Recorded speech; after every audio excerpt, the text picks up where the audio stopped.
Cruise brochures have always been filled with enchanting images, historic cities, quaint villages, pristine beaches, and breathtaking natural wonders.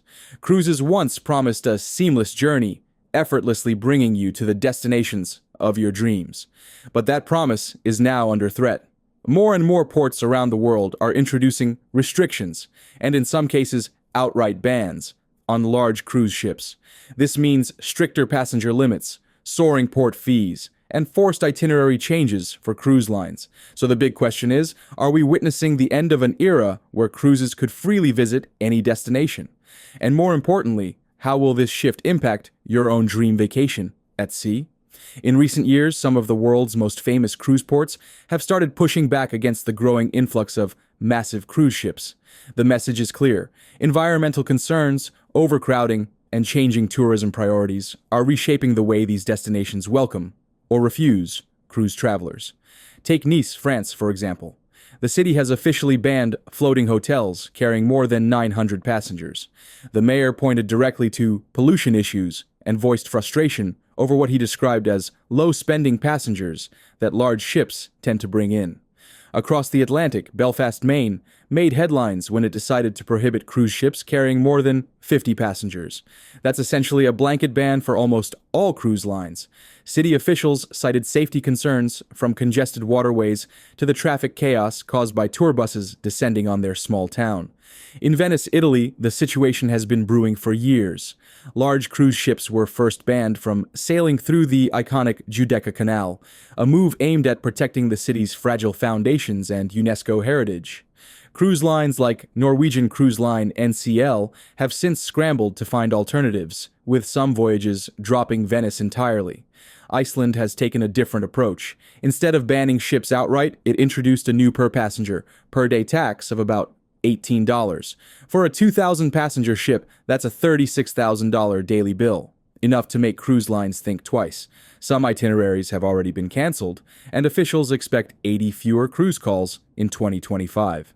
They're not alone. Other popular destinations, such as Barcelona, Santorini, Mallorca, Norway, and Dubrovnik, are also introducing restrictions to protect the environment and manage overwhelming visitor numbers. The result? Cruise lines are being forced to rethink itineraries, sometimes removing bucket list ports entirely. This presents a problem for travelers who book years in advance, only to discover their dream stop has been replaced. While these replacements are charming in their own right, they present a marketing challenge. How do you convince American cruise passengers to get excited about cities they've never heard of? It's a balancing act between preserving the magic of travel and adapting to the realities of a changing cruise industry. So why are cities taking turns banning large cruise ships?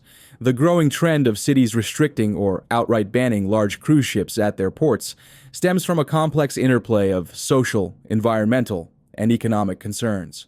Over-tourism remains a primary issue, as mega cruise ships, often carrying 5,000 or more passengers, can overwhelm smaller destinations.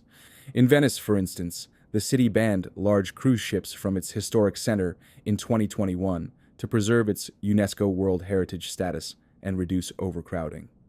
Environmental concerns are equally significant. Large cruise ships contribute to air and water pollution through heavy fuel consumption, emitting sulfur oxides and greenhouse gases.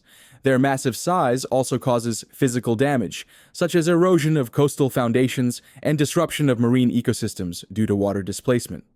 For example, in sensitive areas like Norway's fjords, the environmental impact of cruise ships has prompted restrictions on non-eco-friendly vessels. Ports are increasingly adopting sustainability measures, such as requiring ships to use shore power to reduce emissions while docked. But many older vessels lack the technology to comply. Economic considerations further fuel the bans. While cruise ships bring visitors, their economic benefits are often overstated. Passengers typically spend less than a day in port, eating and sleeping on board, which limits their spending on local businesses. According to a 2023 report by the Nice Chamber of Commerce and Industry, cruise passengers spend an average of $38 per day compared to $180 by conference attendees who stay longer and engage more with the local economy. This disparity has led cities to question the value of hosting large ships, especially when weighed against the costs of managing crowds and environmental damage. Ironically, the cruise industry's business model exacerbates these issues. Since 2000, the size of the largest cruise ships has doubled, with vessels like Icon of the Seas carrying over 7,000 passengers. This trend toward bigger is better clashes with ports' desires to reduce congestion and environmental harm. As a result, cities like Amsterdam and Key West have imposed strict passenger caps or outright bans on megaships. Meanwhile, cruise lines are investing in eco-friendly technologies, but the transition is slow and tensions with port cities continue to rise. Balancing tourism revenue with sustainability and resident well-being remains a challenge for 2025 and beyond. Cruise lines today face one of the biggest challenges of the modern era: how to adapt when ports around the world begin placing restrictions or outright bans on large cruise ships. Does this mean the end of the megaship experience?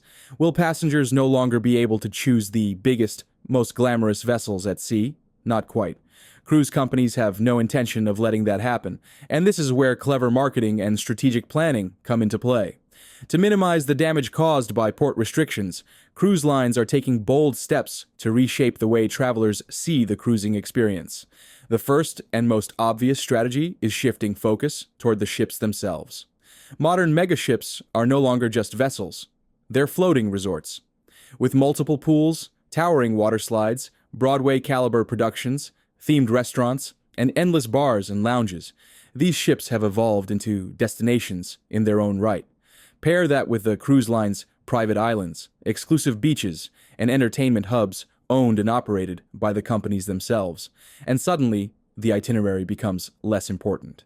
Even if fewer traditional ports are available, the vacation experience can still feel complete. At the same time, restrictions open new opportunities for smaller vessels. Luxury lines such as Regent Seven Seas, Silversea, and Oceania already operate ships small enough to dock at ports inaccessible to megaships. These brands can use this moment to highlight their unique itineraries, showcasing hidden gems that most cruisers would otherwise never see. In fact, it wouldn't be surprising if larger mainstream cruise companies begin to invest more in smaller ships or specialized fleets, gradually diversifying their offerings to balance out the limitations of giant vessels. Another major push will be the discovery and marketing of new destinations. Cruise lines are already on the lookout for alternative ports, eager to transform relatively unknown locations into must-visit stops. Through stunning photography, immersive storytelling, and creative marketing campaigns, they have the power to turn hidden harbors into highly desirable vacation spots.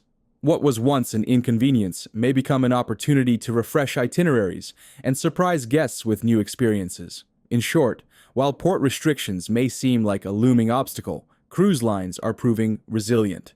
By doubling down on onboard attractions, promoting smaller ship experiences, and reinventing destinations through savvy marketing, they are ensuring that the dream of cruising remains not only intact, but more diverse than ever before.